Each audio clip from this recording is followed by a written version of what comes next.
David, does the education system prepare our children for the future they are due to face? Does it? That's interesting. Yes, we have our opinion and people have theirs opinion. I just want to put a point though. I was reading this week about they did a research in America in the, I think around the 70s. And they call it the crisis of democracy. Have you heard of it? It's called the crisis of democracy. They were looking at America. These were intellectuals looking at America and saying, this is not working for us in the sense that the young are calling for too much rights. They're getting involved in politics. Women are standing up for their rights, and people were talking against the war. And they saw that the people and the general public are getting too involved in democracy. And so now they said we've got to work on now to deal with this. And what they said was we have to look at the institutions responsible for the indoctrination of the youth, which was schools and churches. We got to now have more control over that and influence in those areas. And thus we see the state of schools today in America and here. And also, there's no accident in terms of going here now with it, in terms of student loans and that stuff. They're putting that pressure on that kind of mind of person, because we know in the 60s and 70s, those ones were rising up against in revolutionary forces, against the wars, against Vietnam. It was them. Yes. Because much of the Black Panther work took place on the college campuses. That's it. And they weren't bogged down with hundreds of thousands of dollars worth of debt. They compete with the status quo. And Martin Luther King, he wasn't initially talking against the war. And when he was discussing with the people around him at the time about going that area, they said, don't go there. Don't go there. It was because he was looking out in the community and seeing the young, the Black Panthers, I forgot his name, Carmichael, is it Carmichael? They were getting the influence of the youth because they're dealing with real issues like the war. He had to now move in that area. It was the young, it was the Black Panthers that now we have to start speaking into. The church was saying no. The government was saying no, but he had to now know that he had to put his foot in the current and say, no, this is what people want to hear. I have to go there. Because this is what they were doing. Yes. And he felt, because he's that kind of man. And in truth, when I took some time out to really look and listen to some of the speeches that they don't play. And he's the kind of man that when they ask you, he's just not backing up. It's like, I'm just going. Like, that's the kind of soldier. People don't really understand the kind of warrior that Martin Luther King was. There's very little played from his. They don't really get that. That's a soldier. Like he knew what he was getting into, but can't back up. It's just not possible. It's not in me to do such. So that then there was an agenda. There's always been an agenda, but now a more fervent agenda to create an environment of having a populace that's passive. Absolutely. Self-centered. Just think about buying stuff and TV, but don't want to get involved in important things like government and stuff. Like things like, I have apathy and don't think they can have any influence in society. But that's, sorry, please don't let me use your train, but it doesn't seem like a new thing. Because if you like in slavery, if they beat the slave next to you, they don't want you worrying about, like, that's not right, boss. Like, you can't say they made it so.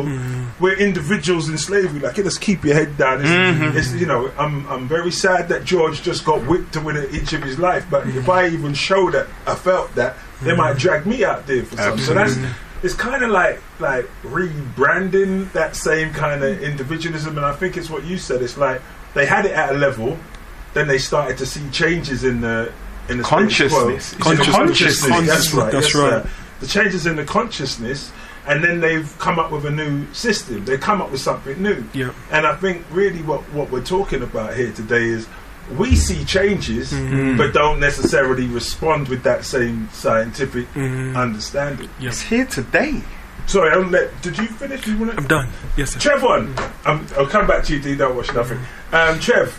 does the system, and this being a man who's recently run away from teaching within the school. Shake your hand. He's free. Right now he's running in the woods. That is a different introduction. Does our schools preparing children for the real world? I think it is preparing them for the world as they would like it to be. So with everything that Brother David just spoke about, I feel like in many ways they are preparing children to be passive. They're preparing children. One of the things that's come up a lot now, there was a report that came out a couple of years ago where they had they surveyed like business leaders, and they were talking about school leavers lacking problem solving skills, communication skills, and they were saying, that in this modern world that these are the skills that children need to have, but they don't necessarily have it. And when I look at the school system, how it's set up, I think it's actually made the children are supposed that's actually the process, that's the goal, even though they say it's not. I feel like to have imagine if all children were educated to be critical thinkers and to be like, it doesn't work, it doesn't serve the society. I remember reading, I can't remember the author I was reading, but he was saying the purpose of the school system is to duplicate the status quo. So to actually go against that and to try and, we want critical thinking students, that actually goes against the grain now. That doesn't maintain the status quo. I know the book, and his first name's Neil, and I can't remember his surname, but it will come back. So for me, I think it's purposeful and deliberate. There's really only a certain number of people that, in order to maintain the status quo, there's only a certain number of people that they want trained in that way who are going to be taking charge of things. One from my experience being in school, what I came to realize a lot of the time was a lot of the higher achieving children, the children who were put on a pedestal, it was those that were quite easy to teach. They were well behaved, they could memorize things, but people didn't. What I started to realize, a lot of the children that people thought were doing well because of the tests and stuff, these children didn't necessarily, or hadn't yet necessarily learned how to actually think for themselves, how to actually probe and solve problems. They just knew they could memorize procedures, and they got really good at following the instructions, and they wanted your attention, but they hadn't for themselves yet actually learned how to think outside the box. But that was praised, that kind of behavior. And it's like, as you go forward in life, you start to realize the world that we're in right now doesn't work unless you can secure some sort of job. Do you know what I mean? In the world that we're living in, you need more different kinds of skills now. At the risk you will take me all the way to the ad break. No way. Don't be like this. Go for it. Same to you. Look, they have think tanks the same way that we're putting them together today. Everything they do is by design. It's by design of committee. They've studied, they've picked over, they've been anthropologists, they've applied this stuff for 100 years. They've had class systems for 1,000 years. It's a country of serfs and landowners. And ultimately it will go back to that. And you see that with gentrification. So the fact that our children are given this, it's not so much educational camps now. These are processing centres, which in its true sense now, when you are educated and given a qualification from 1 to 9, it's a true processing camp. But our children aren't sausages. Our children, we need to be proficient and functional in life, emotionally as people, with critical thinking, because then they serve their community. So the reason that we are stopped at every juncture is because we are the first people in terms of service. There's another thing that came to me as an epiphany from the portrait gallery. They don't want us to do well. They don't want us to separate. They don't want us to repatriate. But then they don't particularly want to keep us either. So when you have us dangling in this purgatory, what you can do is have a God complex and always say, well, that's the problem over there. They're lazy. They're uneducated. They don't serve each other. And this is the whole purpose of us realizing why we are by ourselves and have to depend on ourselves, because that is our status. We are in a purgatory by design because we can always be the scapegoat. Define It's purgatory very for easy. me. We are in a place which is neither here nor there. Now, some exceptional individuals will always escape. And then there is an ability to say, well, you're not like them. You're different. You were always special. You were always more like us. But when I was in school, I had a lion spirit. I said I wanted to be a BBC cameraman. I actually wanted to be a film producer. And the careers teacher said, I don't think that's realistic for you, Okai. What I said to him is, sir, you can't judge my potential based on your limitations because you're going on strike next week. Don't earn enough money. My mum said she wouldn't get out of bed for your money. No, it was.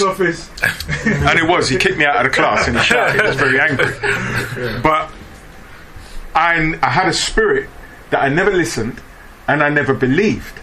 But what I understand from watching my colleagues in school is that there was always an intention, be it through training, be it through a lack of empathy, to break our spirits.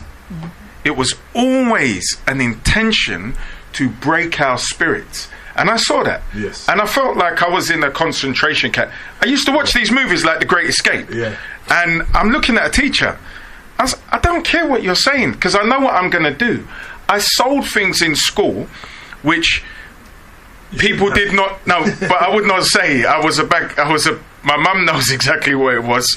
When I was drawn into the headmistress office, I was wrong from morning. I was the young man who would go into a paper shop, take the magazine from the top shelf, tear out the pages and sell them to young men at school because I knew there was a need. And you was tall. And I was tall. So I was an entrepreneur from morning. So Yes. I never based what I did on the limitations of what a teacher told me.